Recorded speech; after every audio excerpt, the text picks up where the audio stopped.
أعوذ بالله السميع العليم من الشيطان الرجيم. بسم الله الرحمن الرحيم.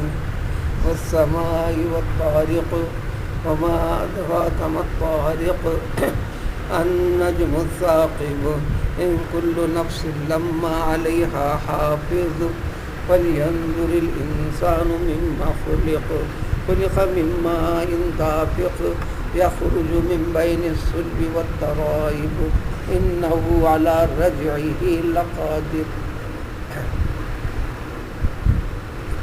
سورۃ الطارق ابتدائی آیت میں والسماء والطارق کے کلمات آئے ہیں. بس اسی مناسبت سے سورہ کا نام طارق ہے. قرآن کے تمام سوروں کے نام ایک علامت ہیں، شناخت ہیں، مضمون کی حیثیت نہیں ہے.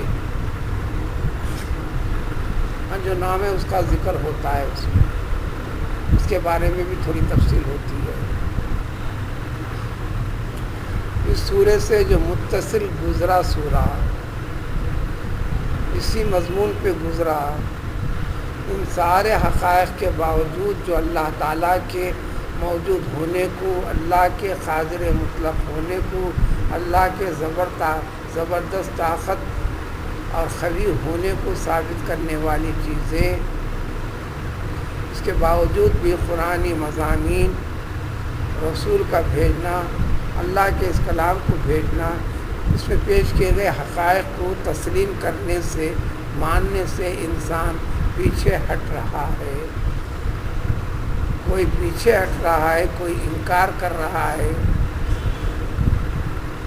حالانکہ اللہ تعالیٰ کا کلام ہے، قرآن مجید ہے، محفوظ ہے لوح محفوظ میں. اس کے باوجود بھی انکار کر رہا ہے. اس سورے کے اندر اس کے اس انکار کے اوپر تنبیہ ہے، گوشمالی ہے، ڈانٹ ڈپٹ والا معاملہ ہے. اس کے لیے ذکر کرتے ہیں، دیکھو آسمان کی اور تاریخ کی قسم، آسمان کی اور تاریخ کی قسم.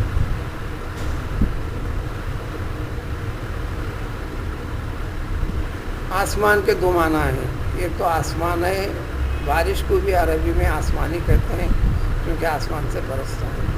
قرآن میں جگہ جگہ اسی لفظ کے ساتھ ہے. بلندیوں سے برسنے والے بارش کی قسم، آسمان کی قسم، ان آسمانوں میں نمودار ہونے والے ستارے کی قسم، تاریخ کی قسم.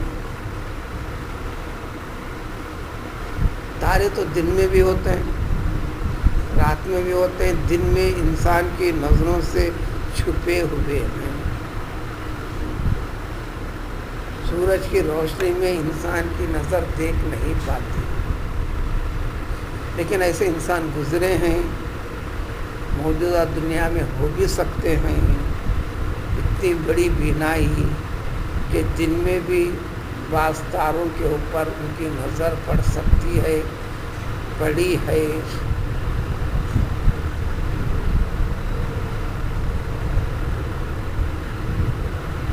انبیاء کرام علیہ السلام کو جب جب تجلی رب ہوئی، ان کی نظر کافی تیز کرتی گئی. تھوڑا فاصلہ نہیں، میلوں دور تک نظر کام کرنے والی بنی. حضرت موسیٰ علیہ السلام کا بھی یہی حال تھا. طور کے واقعے کے بعد ہمارے پیغمبر علیہ السلام کا بھی واقعہ معراج کے بعد یہی حال تھا. اسی لیے آنکھ کی نظر کو نور کہتے ہیں. آنکھ کی نظر نور کہلاتی ہے اور اللہ تعالیٰ کی نعمتوں میں سے سب سے بڑی نعمت کہلاتی ہے. حضرت ابو امامہ رضی اللہ تعالیٰ عنہ کی حدیث سے متعلق یہاں تک ذکر ہے ہر مومن کے ساتھ اللہ تعالیٰ نے 360 فرشتے اس کی حفاظت کے لیے رکھ چھوڑے ہیں. یہ انسان جو بیٹھا ہے، چل رہا، کھا رہا، پی رہا، دوڑ رہا، یہ کر رہا، یہ تمام کام اللہ تعالیٰ کی جانب سے مقرر کیے فرشتوں کی نگرانی میں، حفاظت میں ہے. اس روایت کی روشنی کے مطابق 7 5 6 7 فرشتے تو مخصوص طور پر انسان کی آنکھ کی حفاظت کے لیے. یہ بھی وضاحت ہے، ہر لمحہ انسان کی حفاظت کرتے ہیں.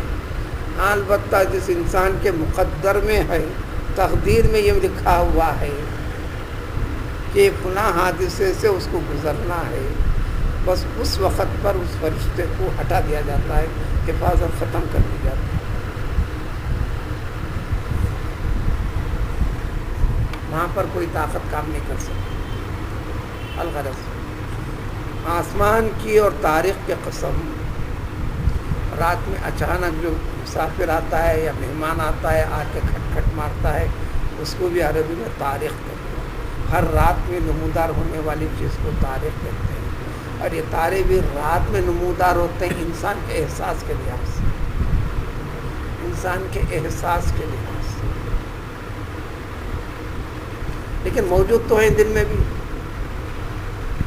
اب انسان کے لیے اس کی روشنی دن میں نہیں ظاہر ہو رہی، اور موجود ہیں، رات میں ظاہر ہو رہی. بس اسی طرح انسان کے سارے اعمال، سابقہ سوروں سے ذکر آیا کہ کرامن کاتبین، تمام کے اعمال کو قلم بند کیا جا رہا ہے، محفوظ ہیں، مگر دکھ نہیں رہے ہیں. ایک چھوٹی مثال تو انسان کو بتا دیا گیا، سب محفوظ ہے. جس طرح تمہیں دن میں تارے نظر نہیں آتے، موت کے بعد رات ہونے کے بعد جیسے تارے نکل کے سب کے لیے واضح ہو جاتے ہیں، اسی طریقے سے آخرت میں مرنے کے بعد، اٹھائے جانے کے بعد، تمہارے سارے کے سارے اعمال جو اس دنیا کے اندر تمہیں سمجھایا جا رہا تھا، تمہیں دل کی آنکھوں سے بتایا جا رہا تھا، دکھایا جا رہا تھا، تم دیکھ نہیں پا رہے تھے، یقین کر نہیں رہے تھے، اب تمہارے سامنے بالکل عیاں ہیں، ظاہر ہیں، باہر. خود قرآن نے کہہ دیا کہ تاریخ کیا جانتے ہو تم؟ تاریخ کے پیچھے تفصیلات ہیں. یہاں تاریخ سے مراد النجم الثاقب ہے، روشن چمکدار تارہ.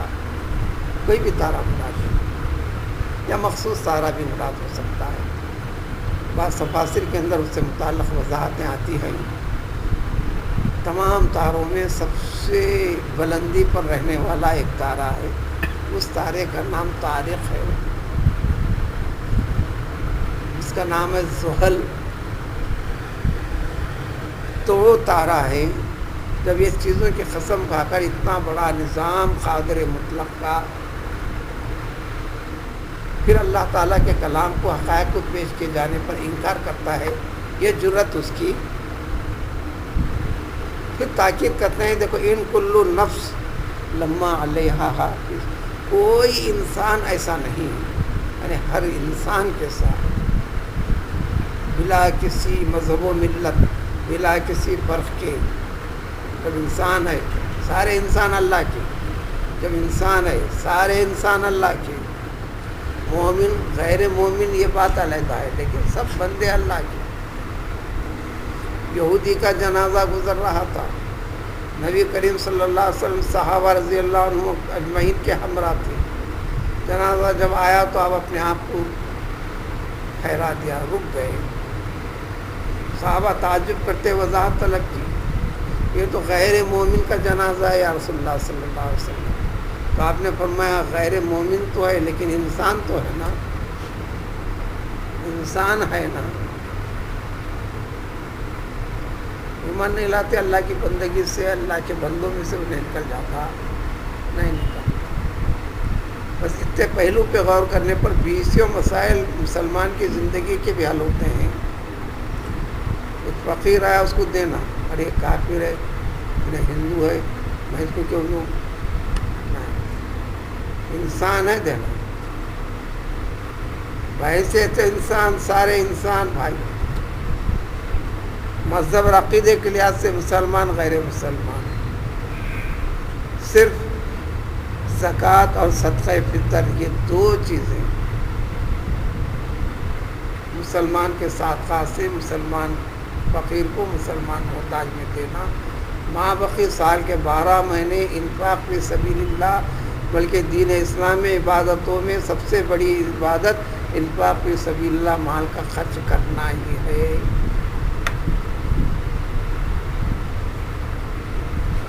نماز آپ رات بھر بھی پڑھتے ہیں، پیسہ کہاں سے لگاتے؟ پیسہ خرچ کرنے کے پر بھی یہ آپ کے سخاوت والا قلب ہے. جب پتہ چلے گا تم اللہ کے کتنے قریب ہو. بدنی عبادت سے بڑھ کر مالی عبادت انسان کو اپنے رب سے سب سے زیادہ قریب کرتی ہے. وجہ یہ کہ اللہ کی مخلوق کے ساتھ اپنے رابطے کو بڑھایا، ہمدردی کے لیے، اخلاق کے لیے، حاجت روائی کے لیے. یہ بندے کی عبادتوں میں سب سے بڑی عبادت شمار ہوتی ہے. تو دیکھو ہر انسان کے ساتھ، کوئی انسان ایسا نہیں، یعنی ہر انسان کے ساتھ یقیناً نگرانی کرنے والا فرشتہ موجود ہے.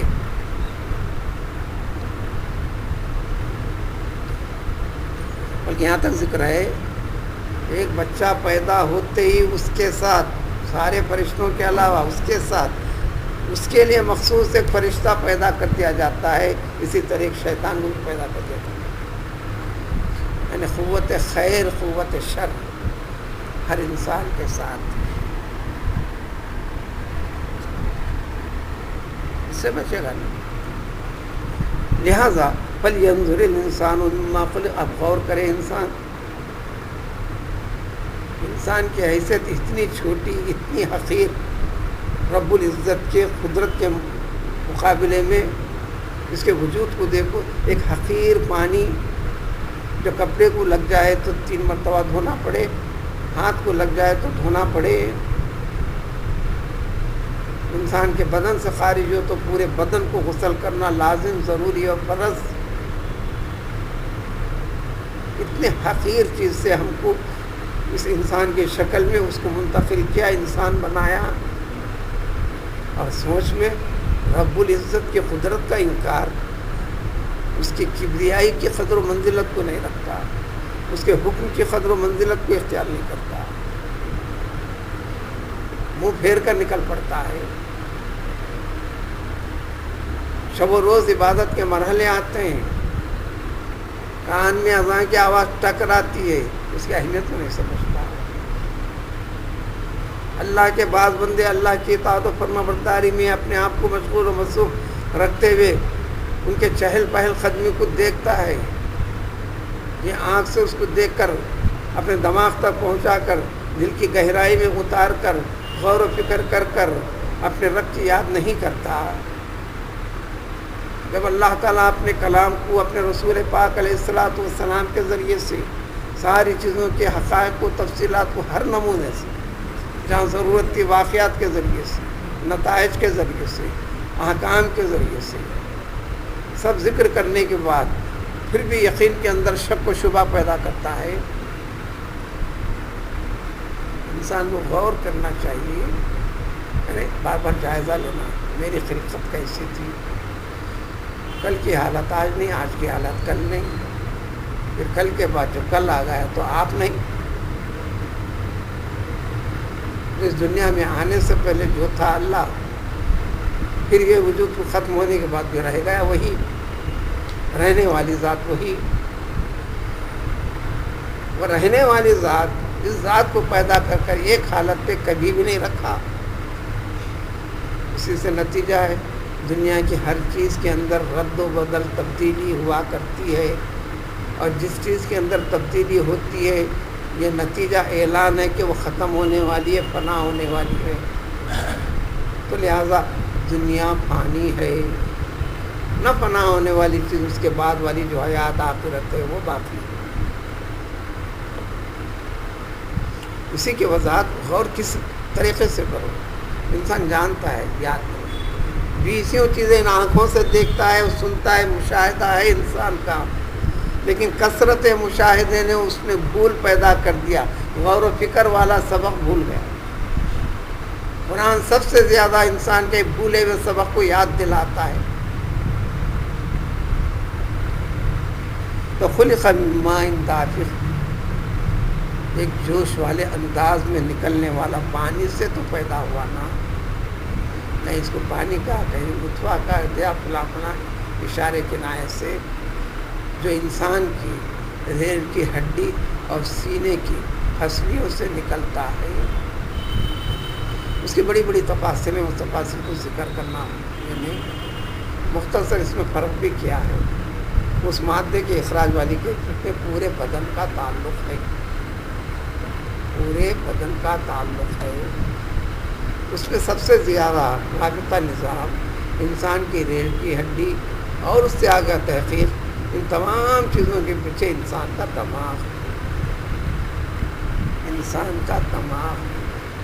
پھر اس کے بعد سارے جسم سے یہ ہے، اور پھر آدمی کے پانی کا تعلق اس پانی کا جس مخصوص پانی کا تذکرہ ہے، اس کی ریڑھ کی ہڈی سے جڑا ہوا ہے، اور عورت کا اس پانی کا تعلق اس کے سینے کی ہڈیوں کے ساتھ جڑا ہوا ہے۔ پھر اس کی کیفیت تفصیل مجھے سنانا نہیں ہے، وہ دونوں جا کر ایک ہوتے ہیں۔ پھر اس سارے نظام سے، اس نظام پہ غور کرو، جس نے ساری کائنات کو جمع کر دیا اللہ تعالیٰ نے، اس سے وجود بخشا، تو پھر مرنے کے بعد اٹھائے جانے والے یہ چیز کا ذکر کیے تو اس کے یقین کے اندر اس کو شک و شبہ ہوتا کیوں کہ اللہ تعالیٰ کی قدرت کو بے بس کیسے سمجھ بیٹھا۔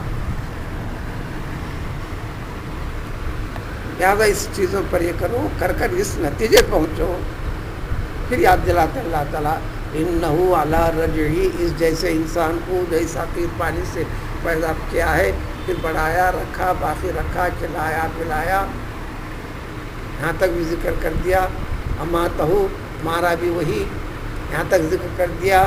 پھر یوں ہی اس کو حقیر کر کر چھوڑ نہیں دیا۔ تیرے رب کی تیرے ساتھ نعمت ہے کہ تجھے خبر تک پہنچانے کے لیے انسانوں کے اندر ہمدردی پیدا کیا، حکم جاری کیا، یعنی تعظیم و تکریم کے ساتھ قبرستان تک لے جا کر خبر کے اندر دفن بھی کیا، کتے بلیوں کے حوالے کر کر چھوڑا نہیں گیا۔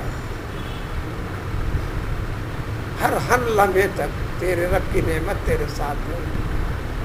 تو جب ہے تب اس کا جو تیرے رب کا جو اعلان ہے کہ وہ اللہ تعالیٰ ان ساری چیزوں کو دوبارہ اٹھانے پیدا کرنے پر لقادر، ضرور یقیناً سب سے زیادہ قدرت رکھتا ہے۔